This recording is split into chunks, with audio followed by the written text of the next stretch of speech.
ito talaga yung namumuno sa comment sections. Pag nag-a-ask ako sa IG stories, house tour talaga yung gusto nyo. Hindi ko alam bakit, pero ito na siya. Uunahin ko muna yung exterior ng bahay. So, ayan. Ito yung makikita nyo sa labas. May gate kami. May gate pa, isa pa. At may gate din kami doon. Pero ito yung uunahin ko. Ditong gate tayo papasok. So, shout out kay Mommy kasi siya yung nag-video sa akin. Welcome to... Shout out, Mommy! Casa. May casa pa tayo. Welcome to our humble home.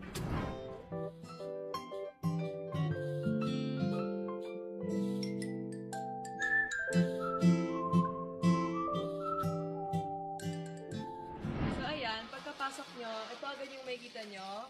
Yung bahay namin, do. So ayan, sa right side, tinur ko na yan. Yan yung parang RV bus namin. Meron kami ditong statue ni Mama Mary. Diyan, minsan kami nag-rosary pag 6 PM. Ano yung sabihin ng RV bus? So ayan, dapat may Recreational vehicle. nagpo-flow dyan na water, di ba? Pero naka-off yung kuryente kasi ata umulan. So ayan, pagkapasok niya here, hindi muna tayo papasok sa bahay kasi exterior nga muna.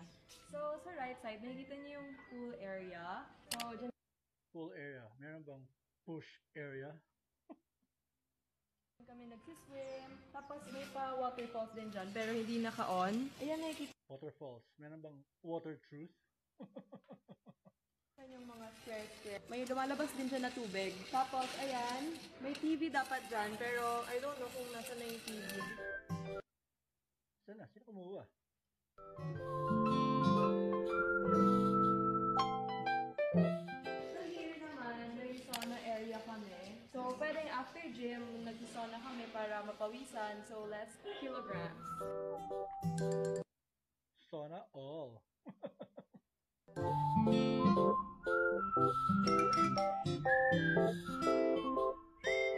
So, dito naman, meron kaming jacuzzi area. Minsan lang namin ito magamit. Usually, nagagamit lang namin ito kapag andyan yung friends or mga So, hindi na nagagamit kung wala silang friends or visitor? bisita, cousins, gano'n. So, ayan. Sana friends tayo para magamit natin yan, no? Nandito na yung gym. Ang laging gumagamit niyan, si Daddy lang, tsaka si Ano pangalan ng dad mo? Jim? Jim ko? Dichi. And ako minsan, pero nawalan ako ng motivation minsan. So, here's our gym. Nice. May TV pa rin, no? Lagi nila dyan, no? Ayun, no? Dito sa gym namin, meron din ng sink, and may mirror, and kunyari, pag naiihi kayo, may malapit na CR, may CR dito sa loob. Pero hindi ko na ipapakita kasi parang ginawa na siyang stock room ng mga inflatables. Diyan naman nakalagay yung mga switch ng mga water fountains, ganon. May mga sa ilaw ng pool, nandyan yan sa loob. So medyo delikado dyan kasi baka makuryente kayo. Tapos ito pala guys, itong top na to, may bumubuhos din dyan na tubig. Pwede nyong i-on, tapos parang may umuulan effect. So dito pala sa may sauna area, may makikita ko yung mini garden, pero parang nakalbo na siya. So, yun yung Nakalbo na siya, parang ito.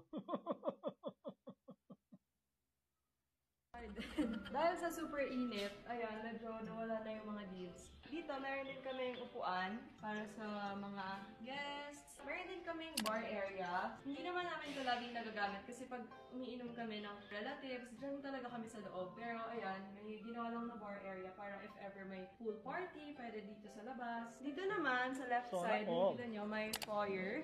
So dito, kapag may mga bisita, Ganda, oh. Ganda. dito muna sila. Minsan dito kami nagbe-breakfast kapag hindi super init. Let's go sa garden.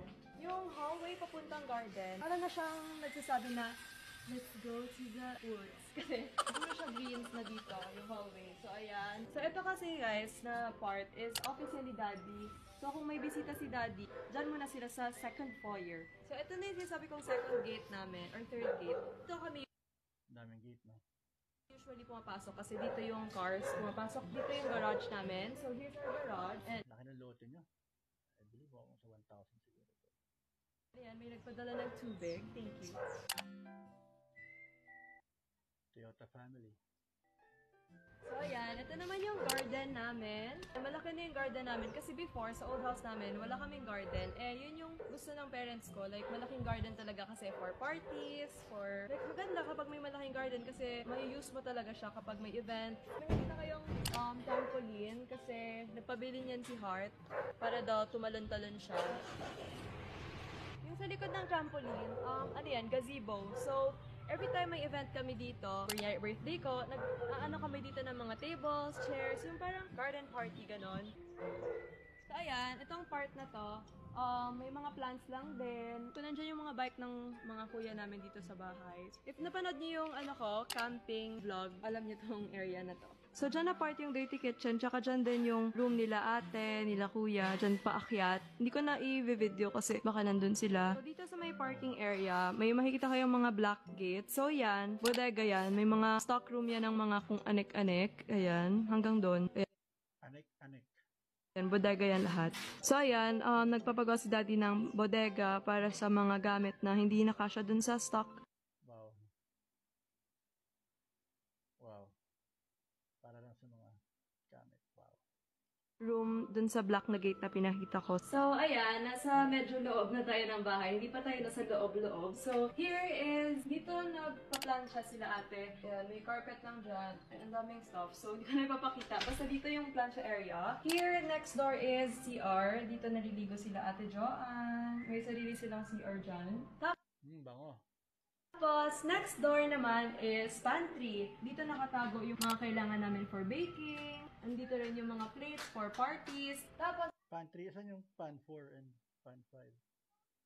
itong mga sako ng bigas, mga idodonate na ng daddy ko. Tapos, ang dami din dito. Ayan. So, andito rin yung mga machines na bihira lang gamitin. So, here naman is our dirty kitchen. Di ba may minention akong dirty kitchen doon? Doon, dirty. Ito, dirty kitchen. So, ayan. Dito usually naghuhugas ng plates sila ate. Tapos, dito yung mga itlog. Parang nagpa-breakfast kami, dito sila ate nagluluto. Diyan. So, ayan. So, may cabinets. Ito, meat slicer. Dito ni ate Joanne pinagawa yung bacon na masarap. Meow, meow! Go away! So, ito, may freezer din kami kasi hindi na Bacon? Meron bang bake off? siya sa ref namin yung mga frozen stuff. Tinugasan. So guys, sa kabilang entrance na naman tayo. Para nahihilo kayo. Tara, pasok na tayo. So, ito na talaga. Welcome na talaga to our house. Maganda. Pagkapasok niyo sa aming main door, makikita niyo ang aming living area, living room. So, usually dito kami talaga after kumain. Ang sarap talaga niya na couch na yan. As in, lahat ng nakakaupo dyan, nakakatulog kasi sobrang soft. Saan nabili yan?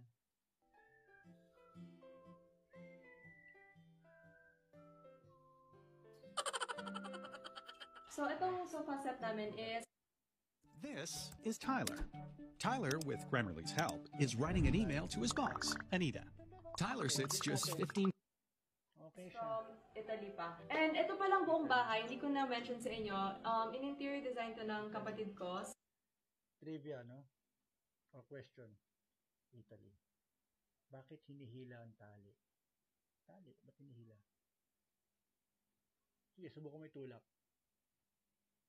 Si Achi Nika, yung pinakamatanda kong kapatid. Kasi interior designer din siya. So, siya nag-interior nitong bahay na to. Here's our living room. Ayan, nakikita nyo, may mga figurine. Elegant. So, ito, binili pa to sa Greece. Sobrang tagal dumating. Elegant. Medyo natakot kami kasi baka hindi dumating. Pero siguro mga Galing Greece, madulas yan. Greece eh. after 1 month or 2 months sila dumating. So, 6 mga months. ganito. Mga 6 months?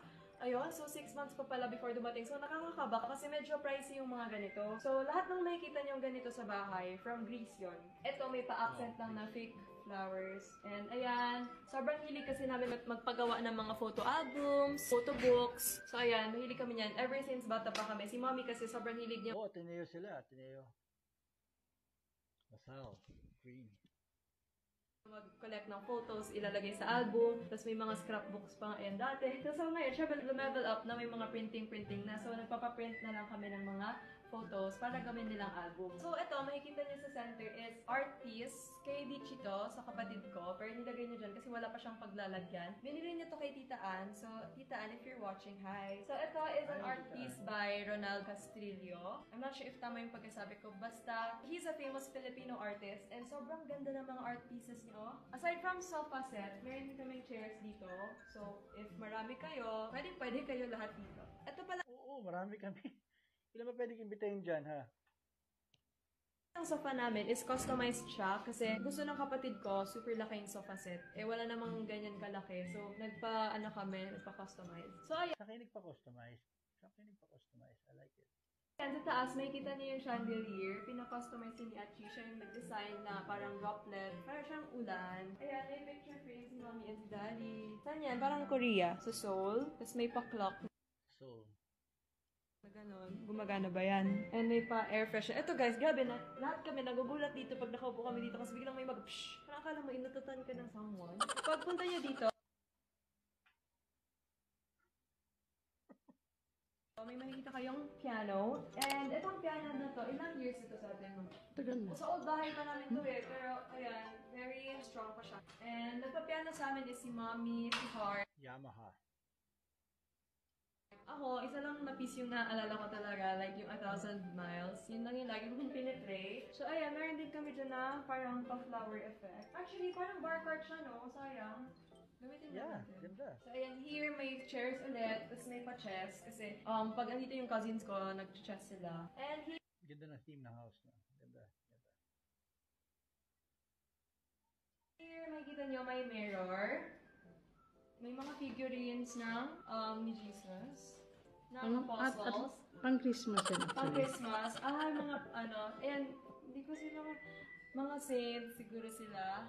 Hindi, Three Kings. Three Kings pala yan. Sure ako, si Jesus to. Hindi, si Joseph. Joseph. Si Jesus.